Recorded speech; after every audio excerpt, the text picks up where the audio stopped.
नमस्कार, स्वागत है आप सभी का हमारे इस खास शो टॉक विद अजय में। और हमेशा की तरह आज फिर मैं आप सभी का बहुत बहुत स्वागत करता हूं। कोरोना का जो समय है हम सोच रहे थे बीत चुका है, लेकिन वो वापस से ठंड के मौसम में अपनी दस्तक देने लग गया है।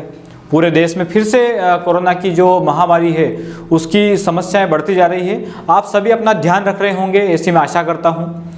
आज हमारे बीच में एक ऐसी शख्सियत आने वाली है और ऐसे मेहमान हमारे बीच में आज अपनी बात रखने वाले हैं जो सामाजिक, राजनीतिक और कई अच्छे कार्यों में अपनी पहचान बना चुके हैं और पूरा नगर उनको अच्छे व्यक्ति के रूप में जानता है। और अच्छे से मतलब जो सेवा काम करते हैं।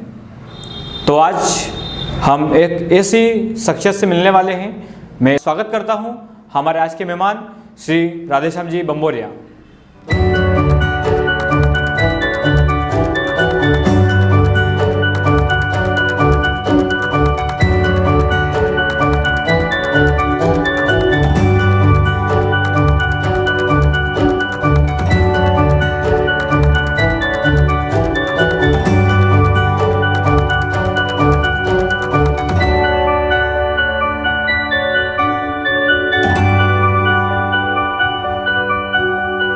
स्वागत है आपका हमारे इस कार्यक्रम में। धन्यवाद जी। क्योंकि सर अभी आपका हमने एक इंट्रोडक्शन वीडियो देखा है, हमने ये भी देखा है कि कितने समय से आप राजनीति और सामाजिक कार्यों में लगे हुए हैं। सर मेरा आज का आपसे पहला क्वेश्चन, बीजेपी कब ज्वाइन कर रहे हैं? देखो, अभी तो मेरे नेता श्रीमंत ज्योतिराज सिंधिया जी मेरा आदर्श हैं और जहाँ तक बीजेपी की ज्वाइन करने की बात देखते हैं अपन। चलिए, यानी अभी सस्पेंस है सभी के लिए कि कब ज्वाइन करेंगे, क्योंकि जितने भी लोग हैं सबका एक सवाल है कि राधेश्याम जी बीजेपी में आने वाले हैं या भाजपा ज्वाइन करने वाले हैं, तो वो एक सस्पेंस बना हुआ रहेगा। सर क्योंकि हम लगातार आपको देखते हैं और कई लोगों के इल्जाम आपके ऊपर होते हैं। एक इल्जाम आया था हमारे पास कि यार राधेश्याम जी अपने वार्ड के लोगों की सेवा करते करते दूसरे वार्ड में पहुंच जाते हैं और पूरे नगर के लोग उनको बोलते और सबका काम करते हैं। तो काफी लोग ये बात मुझे बोलते हैं, तो उस बात को आपके पास भी आती होगी? आती है ना, मुझे बहुत से प्रशासनिक अधिकारी बोलते हैं कि जो प्रमाणीकरण होता है, जैसे जाति प्रमाण पत्र के लिए, विधवा पेंशन के लिए, वृद्धा पेंशन के लिए प्रमाणीकरण होता है कि सबसे ज़्यादा आपके प्रमाणीकरण आते हैं। पूरे नगर के प्रमाणीकरण 75% प्रमाणीकरण आपके आते हैं और 25% दूसरे पार्षदों के आते हैं जी। तो मैं यहाँ कहना चाहूँगा कि पूरे नगर की जनता मेरी जनता है और मेरे लोग मेरे पास आएंगे काम कराने के लिए। और वार्ड एक पर्टिकुलर रहता है, चुनाव लड़ने की व्यवस्था रहती है, लेकिन जनता, पूरे खाचर नगर की जनता मुझे चाहती है और काम करवाने के लिए मुझे आती है, मेरे पास आती है। तो मैं जितना बन सके उनके लिए हमेशा तत्पर रहता हूँ और उनकी सेवा करता हूँ। उससे मेरे को बहुत खुशी मिलती है कि जितने लोगों की सेवा कर पाऊँ उतनी मुझे खुशी मिलती है। इसलिए मैं हमेशा 24 घंटे पूरे नगर की जनता के लिए तत्पर रहता हूँ जी। ये तो हम भी देख रहे हैं कि आप राजनीति न करते हुए सेवा कार्य कर रहे हैं और आपके सेवा कार्य कई सालों से, क्योंकि जिस वार्ड से आप पार्षद हैं वो कोई एक या दो बार के पार्षद नहीं है, आप कई सालों से पार्षद बनते आ रहे हैं। और आपके लिए ना बीजेपी ना कांग्रेस, आप अपने व्यक्तिगत चुनाव जीतते हैं। आप जब भी वार्ड में निकलते हैं तो आपका व्यक्तिगत जो व्यवहार होता है, तो उसी व्यवहार से आप आगे आए हैं। सर आपका एक जीवन परिचय हम सब जानना चाहेंगे, क्योंकि हाँ राधेश्याम जी बंबोरिया हैं, नेता हैं या राजनीतिक व्यक्ति हैं या सामाजिक कार्यकर्ता हैं, वो तो सभी लोग जानते हैं। लेकिन आपके घर के बारे में, आपका व्यक्तिगत परिचय, आप क्या करते हैं, क्या आपका पेशा है, ये सारी चीज़ हम जानना चाहते हैं यहाँ पर। जो अजय जी, वैसे पेशे से तो मैं एक किसान हूँ और खेती का व्यवसाय है और मेरे परिवार का बैकग्राउंड भी किसान परिवार से है जी। जो भी कुछ हूँ आज मेरे माता पिता के आशीर्वाद से हूँ और आज भी मुझे मेरे माता पिता का आशीर्वाद भरपूर मिलता है।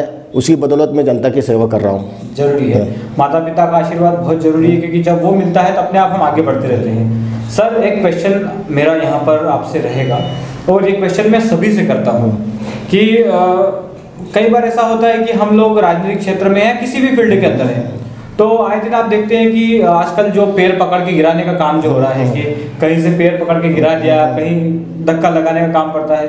तो किस नज़रिए से आप आज राजनीति को, आज की राजनीति को किस नज़रिए से आप देखते हैं? ठीक है, बहुत से लोगों की प्रवृत्ति रहती है और हर व्यक्ति के कार्य करने का तरीका और कार्यशैली अलग अलग रहती है। मेरी कार्यशैली, मैं अपना काम करता हूँ, लोगों की सेवा करता हूँ और मैं अपनी लकीर बड़ी करने की हमेशा कोशिश करता हूँ। दूसरे की लकीर छोटी करने का जीवन में मैंने कभी काम नहीं किया है और करूँगा भी नहीं। हमेशा अपने काम पे ध्यान देता हूँ, देना चाहता हूँ और मुझसे जितनी सेवा होती है वो करने का प्रयास करता हूँ। दूसरा कौन क्या कर रहा है उसकी तरफ मैं कभी नहीं देखता हूँ और कभी जाऊँगा भी नहीं उस तरफ।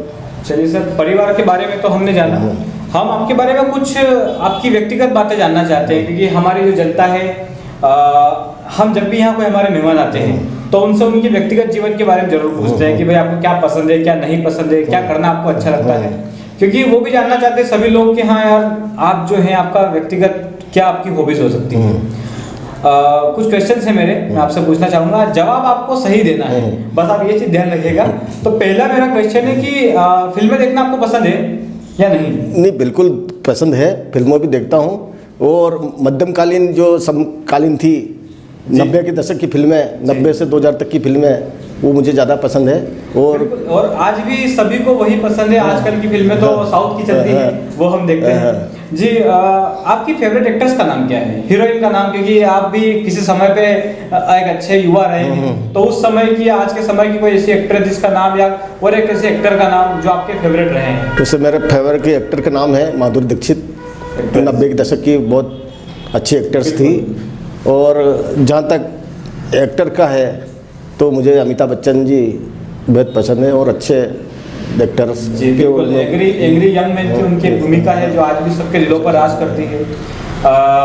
एक ऐसा सवाल है जो आपकी राजनीति से संबंधित रखता है और सामाजिक जीवन से भी। ऐसा कभी हुआ है कि किसी मंच पे आप गए हों और आपको लगा है कि ये बंदा मुझे पसंद नहीं हो और आपने उसको माइक पे नहीं बुलाया? ऐसा नहीं हुआ। ऐसा मौका तो अभी नहीं। हाँ, होता, अक्सर होता, लेकिन मेरे साथ ऐसा नहीं हुआ। जरूरी, क्योंकि होता क्या है, राजनीति का मतलब ही आजकल ये रह गया है कि अगर आगे बढ़ना है तो किसी को या तो पीछे रख दो या अपन नहीं। इस बारे में कभी सोचा नहीं मैंने कहा, पहले भी कहा नहीं आपको कि मेरी लकीर बड़ी करने की हमेशा मैं कोशिश करता हूँ। किसी की लकीर छोटे का करने का कभी प्रयास नहीं करा और कभी करूँगा भी नहीं जी। सर, क्योंकि आप कई वर्षों से पार्षद हैं नगर पालिका खाचरोद में और आने वाला भविष्य आपका उज्जवल है, यदि आपको जनता की ओर से नगर पालिका में या इसके कहीं और क्षेत्र में अगर अच्छा मौका कहीं मिलता है तो आप किस तरह से आगे के इन कार्यों को या किस तरह से आप उन कार्यों को देखना चाहेंगे और ये चाहेंगे कि जनता कैसे आपको ज़्यादा पसंद करे? क्या आप करेंगे ऐसा? देखो अजय जी, यदि खाचरोद की व्यवस्था और खाचरोद की जनता ने मुझे आशीर्वाद दिया और खाचरोद की व्यवस्था अपने हाथों में आई तो पूरा खाचरोद के चौमुखी विकास का ब्लूप्रिंट मेरे दिमाग में है। पूरा ब्लूप्रिंट मैंने बना रखा है ताकि खाचरोद का चौमुखी विकास हो सके। खाचरोद में महत्वपूर्ण समस्या अभी यातायात की है, इसलिए खाचरोद के चारों तरफ एक रिंग रोड की आवश्यकता है। बिल्कुल, रिंग रोड बनना चाहिए। और दूसरा है कि खाचरोद के चारों तरफ की सड़कें जो खाचरोद में एंट्री करती है, खाचरोद में जो प्रवेश करती है, उसको 4 लेन बनाने का मेरा एक सपना है। आपको उदाहरण के लिए बताऊंगा, जावरा फाटक से लगाकर नए बस स्टैंड तक 4 लेन होना चाहिए। बिल्कुल होना चाहिए। उसके अलावा बढ़नेगर कुटिया से लगाकर नए बस स्टैंड तक 4 लेन होना चाहिए। नागदा रोड जहाँ अपना नगर पालिका का प्रवेश द्वार लगा है वहाँ से नए बस स्टैंड तक 4 लेन होना चाहिए। और रामातली कुइया से खाचरोद नए बस स्टैंड तक 4 लेन रोड बनाने का मेरा सपना है जी, ताकि खाचरोद में कोई भी व्यक्ति प्रवेश करे उसको लगे कि मैं एक अच्छे शहर में प्रवेश कर रहा हूँ। वो दूसरा मेरा है खाचरोद को एक ग्रीन और एक क्लीन शहर बनाने का एक सपना है। बहुत सालों से मैं लिए संजोए सपने को रखा हूँ मैंने, और जब भी मुझे मौका मिलेगा इस सब खाचरोद की जनता के लिए कुछ काज गुजरने की मेरी तमन्ना है। और खाचरोद वैसे भी विकास में भी काफ़ी पिछड़ा हुआ है बनिस्बत हमारे आसपास जो शहर है, नागदा है हमारे पास में, रतलाम है, बढ़नेगर है या जावरा है, उन शहरों से पुराना ऐतिहासिक शहर खाचरोद है। बिल्कुल, लेकिन आज खाचरोद अपने विकास के आंसू विकास नहीं होने की वजह से बहुत पिछड़ा हुआ है। इसलिए मैं चाहूँगा कि खाचरोद का चौमुखी का विकास है वो पूरा ब्लूप्रिंट है। मेरे को 20 साल का अनुभव है नगर पालिका का, और पूरे खाचरोद की एक गली, एक वार्ड और एक मोहल्ले की मुझे पता है और मुझे जानकारी में, मेरी जानकारी में है कि कहाँ क्या समस्या है और जनता को क्या क्या दिक्कत है। एक एक चीज़ की मेरे को पूरा नॉलेज है और पूरी प्रूफ बना रखा है। और जैसे ही मौका मिला शहर की जनता की पूरी सेवा करने की कोशिश करेंगे। सिर्फ मौके का इंतजार है, जब तक मौका नहीं मिले तब तक कुछ नहीं कर सकते। अभी तो संघर्ष ही है, संघर्ष में जीवन रहा है मेरा और संघर्ष कर रहा हूँ जनता के लिए। लेकिन जब भी मौका मिलेगा तो एक ब्लूप्रिंट के माध्यम से पूरे खाचर का विकास करने का प्रयास करेंगे। चलिए, ये जैसे आपने आज बताया कि एक ब्लूप्रिंट आपके दिमाग में है, आपके मन में भी इच्छा है, आपकी दृढ़ शक्ति है। क्योंकि आजकल आप देख रहे हैं कि धार्मिक रूप से चुनाव और राजनीति को देखा जा रहा है। आजकल हम देख रहे हैं कि जो चुनाव होते हैं उनको धार्मिक रूप दे दिया गया है। तो उस बारे में भी मैं पूछूंगा आपसे। और एक और चीज़ इसमें ऐड कर देता हूँ मैं आपको, इसमें क्वेश्चन के अंदर एक और ऐड करूँगा कि यूथ जो है आज का, यूथ जो चाहिए, क्योंकि आज का हमारा देश युवाओं का देश है। हमारे नगर में कई युवा रहते हैं। तो मान लीजिए कभी आपको ऐसा मौका मिल रहा है तो युवाओं के लिए आप क्या कर सकते हैं? मुझे दोनों सवालों के जवाब आपसे चाहिए। यूथ इस देश की और इस देश के साथ हमारे खाचर और की रीढ़ की हड्डी के समान होते हैं। तो युवाओं के लिए सबसे महत्वपूर्ण आवश्यकता रहती है पहला तो रोजगार की। बिल्कुल। और युवाओं को रोजगार मिलना चाहिए। लेकिन दुर्भाग्य से हमारे खाचरोद में आज तक युवाओं के रोजगार के लिए कोई प्रयास नहीं किया गया। हमारे खाचर के युवाओं को या तो रतलाम रोजगार के लिए भटकना पड़ता, या नागदा जाना पड़ता, या और कहीं बाहर गुजरात आदि शहरों में भी जाते हैं हमारे युवा रोजगार करने। तो मैं चाहूँगा कि हमारा कृषि प्रधान क्षेत्र है और एक फूड प्रोसेसिंग यूनिट यदि लग भी जाए तो हमारे युवाओं को उसमें भी रोजगार मिल सकता है। बिल्कुल। और इसके अलावा शासन की कई कल्याणकारी स्वरोजगार योजना है जो उन युवाओं को रोजगार मिल सकता है। लेकिन दुर्भाग्य से हमारे खाचर में उन योजनाओं को सही ढंग से लागू नहीं किया गया और नहीं किया जा रहा है। तो मैं प्रयास करूँगा कि यदि व्यवस्था मेरे हाथ में आई तो शासन से और श्रीमंत हमारे मेरे नेता हैं ज्योतिराज सिंधिया जी से एक खाचरों क्षेत्र में एक बड़ा फूड प्रोसेसिंग स्थापित हो, ताकि युवाओं को रोजगार मिल सके और किसानों को भी उनको उपज का अच्छा लाभ मिल सके। युवाओं के लिए एक स्पोर्ट जोन भी मेरा सपना है कि स्पोर्ट जोन बनाया जाए। उसमें एक उस जोन में सारे खेलों की व्यवस्था हो, उसमें सारे खेलों की सुविधा हो कि युवा एक ही छत के नीचे एक ही जोन में सारे अपनी प्रतिभा निखारने का काम कर सके। बिल्कुल। यानी रोजगार के साथ साथ खेल की दृष्टि, क्योंकि हमारा खाचर खिलाड़ियों का शहर है, कई बड़े खिलाड़ी यहाँ रहे हैं और वर्ल्ड चैंपियनशिप जैसे बड़े खेलों में भी हमारे लोगों ने पार्टिसिपेट किया है। तो ये बड़ी बात है। आपका एक जो आंसर था कि फूड प्रोसेसिंग प्लांट भी हम यहाँ पर प्रारंभ कर सकते हो बड़े स्तर पर, क्योंकि कोई भी फूड प्रोसेसिंग प्लांट अगर स्टार्ट होता है तो मिनिमम 50 से 60 लोगों की जरूरत होती है। और जब उसका स्तर बड़ा होता है तो 400-500 लोगों की भी जरूरत हो सकती है। और उन लोगों को जब रोजगार मिलेगा तो वास्तविकता में कुछ ना कुछ नयापन होगा। और जब फूड प्रोसेसिंग प्लांट अगर यहाँ पे स्टार्ट होता है तो उसके साथ साथ कई नई चीजें भी लोग स्टार्ट कर सकते हैं। सही बात। तो आपका विषय बड़ा अच्छा है युवाओं को लेकर। धार्मिक रूप से मैं एक राजनीतिक जो चल रही है आज, उस बारे में भी मैं जानना चाहूंगा कि जो राजनीति है क्या उसको धार्मिक रूप से करना चाहिए या व्यक्तिगत रूप का एक उसमें रखना चाहिए जो मुद्दा हो? नहीं, धर्म के बिना तो राजनीति में धर्म का समावेश होना चाहिए जी। राजनीति में धर्म का समावेश होना चाहिए, लेकिन धर्म में राजनीति का समावेश नहीं होना चाहिए। बिल्कुल। राजनीति धर्ममय होना चाहिए। राजनीति बिल्कुल धर्ममय होना चाहिए तो सारी व्यवस्था सही साथ चलेगी। बिल्कुल सही चलेगी। लेकिन आजकल दुर्भाग्य से धर्म में राजनीति इन्वॉल्व हो गई, वो नहीं होना चाहिए। तो मैं भी राजनीति करता हूँ तो मेरा भी फर्ज है कि मैं धर्म के रास्ते पे चलूँ। जी बिल्कुल। अगर धर्म के रास्ते पे चलेंगे तो सारे रास्ते अपने आप सभी की सेवा कर पाएंगे। एक जनता की सेवा करना वो भी धर्म है। जी बिल्कुल। और नगर पालिका पार्षद के चुनाव जीते हम अध्यक्ष के चुनाव जीते तो जनता तो धर्म के रास्ते पर चलेगा तो ज़्यादा जनता की सेवा कर पाएंगे हम। जी जी। अच्छा, एक सवाल मेरा आपसे था। देखिए, सिंधिया जी आपके आदर्श रहे हैं और आप शुरुआत से उनके फैन भी हैं और आप उनके मार्गदर्शन में चलने वाले व्यक्ति भी हैं। लेकिन एक सवाल मेरा आपसे ये है कि अगर आपका अभी के समय के अनुसार अगर मैं आपसे क्वेश्चन करूँ कि आपका फेवरेट कोई ऐसा नेता या कोई ऐसा मंत्री या कोई ऐसा व्यक्ति जो राजनीति में आपका फेवरेट रहा हो, जिसको देख के आपको बड़ी प्रेरणा मिलती हो कि यार मुझे उसके जैसे काम करना है, तो ऐसा कोई व्यक्ति जिसका जिसको मेरा श्रद्धेय मेरे प्रेरणा स्रोत है स्वर्गीय माधवराव सिंधिया जी। उनकी प्रेरणा से ही मैं राजनीति में आया था। सन 1985 की बात है, जब मैंने कॉलेज में नया प्रवेश हुआ और माधवराव सिंधिया जी इस देश के रेल मंत्री बने थे और उन्हीं की प्रेरणा से मैंने राजनीति में में आकर जनता की सेवा करने का संकल्प लिया था। तो वो संकल्प आज तक उस संकल्प आगे करते हुए, वो संकल्प को पूरा करते हुए जनता की सेवा कर रहा हूँ। 1986 से 1920 तक कई उतार चढ़ाव जीवन में आए, लेकिन चलते रहे तो चल ही रहे हैं। बिल्कुल। अच्छा, एक प्रश्न मेरा था, आपने बताया किसान परिवार से हूँ और किसानों के बीच में से आप निकले हुए हैं, तो उस समय की बात मैं करना चाहूँगा कि आजकल तो बहुत मॉडर्न हो गया है ज़माना। आजकल तो हर व्यक्ति कहीं ना कहीं जा रहा है, कर रहा है, जो चाहे वो करने की कोशिश कर रहा है। लेकिन उस समय जब आप खेती करते थे, किसानी में थे, तो आपके घर वालों ने राजनीति करने की परमिशन आपको दे दी थी? परमिशन नहीं, मेरे माता पिता का था। मेरे पिताजी प्राथमिक उत्तीर्ण हैं, मेरी माताजी सिर्फ नाम लिखती है जी। लेकिन उनका वो पढ़ नहीं पाए, लेकिन उनका एक सपना था कि हमारा बेटा पढ़ लिख के कुछ करके दिखाए। और मैं मेरे माता पिता के अकेला बेटा था, तो उनकी एक शर्त थी मेरे साथ कि तू जितना पढ़ना पढ़ ले, लेकिन तू नौकरी करने नहीं जाएगा, हमसे दूर नहीं होगा जी।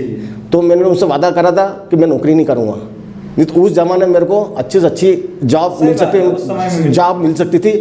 इसलिए मैंने कॉलेज में M.Com LLB करी, मैंने खाचरों से M.Com किया है और रतलाम कॉलेज लॉ कॉलेज से LLB करा मैंने।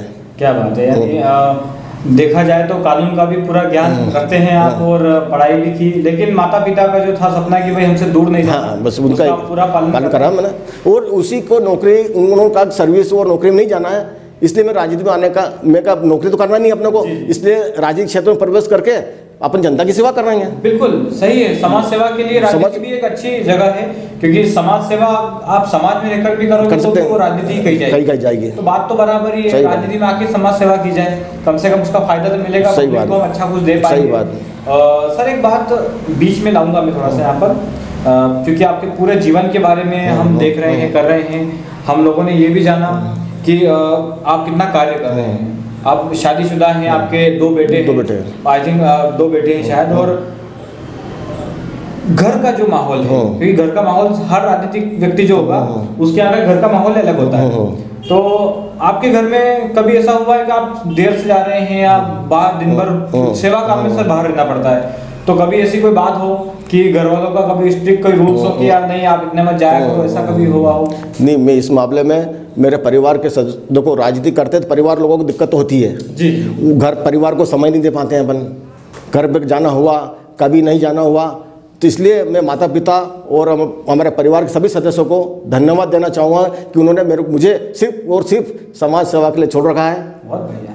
तो वो उनका भी बहुत बड़ा, मेरे को यहाँ तक पहुँचाने में मेरे माता पिता और मेरे परिवार के सदस्यों का बहुत बड़ा त्याग और योगदान है कि मैं आज समाज सेवा कर रहा हूँ। बिल्कुल सर, इसी बीच हम थोड़ा सा आपसे एक विशेष बात जानना चाहते हैं, क्योंकि आपने कई ऐसे काम किए हैं जो आज सबको पता है, और आए दिन आपके पेपर में फोटोज हम देखते हैं, आए दिन हम देखते हैं आपके सोशल मीडिया पे कि कुछ ना कुछ काम आप करते रहते हैं। तो आपके शुरुआती जीवन से आप छात्र नेता के रूप में जब से उभरे अभी तक के जो कार्यकाल आपका रहा है, इस पूरे समय के दौरान जो कोई विशेष उपलब्धि आपकी रही हो? देखो, जैसे ही मैंने राजनीति में प्रवेश किया सन 1986 में खाचरोद छात्र संघ अध्यक्ष के रूप में निर्वाचित हुआ मैं। उस समय खाचरोद में कॉलेज का अपना बिल्डिंग नहीं थी जी। खाचरोद में कॉलेज नगर पालिका में लगता था, आधे नगर पालिका भवन में नगर पालिका कार्यालय लगता था और आधे नगर पालिका भवन में कॉलेज लगता था। तो जैसे मैं अध्यक्ष बना तो मेरा एक सपना था कि खाचरोद में कॉलेज की अपना भवन हो, निजी कॉलेज का भवन हो। इसलिए हमने संघर्ष करा और हमने उस ज़माने में 1986 में 8 दिन की भूख हड़ताल करी, क्रमिक भूख हड़ताल चबूतरा चौराहे पर शुरू करी, और मैं तो भी कोई सुनवाई नहीं हुई। तो मैं 9वें दिन मैं खुद अमरण अनशन पे बैठा चबूतरा चौराहे पर, और हमारे साथी भी कुछ थे, वो सब अमरण अनशन पे बैठे। और उस समय विधायक रणछोड़लाल जी आंजना हुआ करते थे। रणछोड़लाल आंजना विधानसभा सत्र चल रहा था, जिस दिन मैं अनशन पे बैठा उसी दिन उन्होंने विधानसभा में आवाज़ उठाई कि हमारे खाचरोद में छात्र और लोग कॉलेज भवन के लिए भूख हड़ताल बैठे हुए हैं। तो उस समय मोतीलाल जी ओरा मुख्यमंत्री हुआ करते थे, उन्होंने तत्काल विधानसभा में घोषणा करी कि खाचरोद कॉलेज के लिए 21 लाख रुपए की स्वीकृति दी जाती है। क्या बात है, बहुत सुंदर। तो उसी समय सीएम हाउस से खाचरोद एसडीएम के पास उस समय में न तो फैक्स था न मोबाइल थे, टेलीग्राम आते थे उस टाइम में। जी जी। टेलीग्राम आया, एसडीएम एचएस छाबड़ा हुआ करते थे उस टाइम पे, तो वो एचएस छाबड़ा साहब वो टेलीग्राम लेके मेरे पास चबूतरा चौराहे पे आए कि भाई आपकी मांग मुख्यमंत्री जी ने मान ली है, 21 लाख रुपये स्वीकृति हो गई है, तो आप फिर हमको जूस पिलाकर उन्होंने भूख हड़ताल खत्म करी और 2 सालों में जाकर कॉलेज बिल्डिंग बनकर तैयार हुई और मैंने उसी बिल्डिंग में से एमकॉम करी फिर वहाँ से, मतलब खुद की मेहनत से भवन बनवा और वहीं से एमकॉम किया। बहुत बड़ी बात होती है। उसके बाद फिर एमकॉम के बाद फिर LLB रतलाम से करी मैंने। उसके बाद आज के दौर में सबसे बड़ी उपलब्धि मेरी खाचर की जनता का प्यार है, मुझे पूरे नगर की जनता का प्यार मिल रहा है, वही मेरी सबसे बड़ी उपलब्धि है। बहुत बहुत सुंदर, बहुत सुंदर। मैं नगर की जनता को अभी एक ही संदेश देना चाहूँगा कि कोरोना संकट अभी टला नहीं है, इसलिए आप हमेशा मास्क, घर से निकले तो मास्क लगा कर ही निकलें और सोशल डिस्टेंस का अनिवार्य रूप से पालन करें और जो सरकार की गाइडलाइन है कोविड के संबंध में उसका पूरा पालन करें ताकि हम भी सुरक्षित रहें, हमारे परिवार भी सुरक्षित रहे और हमारा समाज भी सुरक्षित रहे और हमारा नगर भी सुरक्षित रहे। इसलिए आप कोविड को ध्यान में रखते हुए अपनी पूरी सावधानी बरतें। धन्यवाद। बहुत सुंदर संदेश सर, क्योंकि वास्तविकता में कोरोना अभी हमारे आसपास ही है। आज ही कई जगहों से खबरें आ रही है कि कोरोना का बड़ा मामला तेजी से बढ़ रहा है, तो जो संदेश सर की ओर से हम सभी को मिला है हम उसका बाकायदा पालन करेंगे। और आप सभी जितने भी यहाँ पर हमारा कार्यक्रम देख रहे हैं, आप सभी को फिर से मेरी ओर से, सर की ओर से बहुत बहुत धन्यवाद। और सर आपने अपना अमूल्य समय दिया उसके लिए मैं बहुत धन्यवाद। आपको धन्यवाद बहुत बहुत। Thank you so much. Thank you everyone.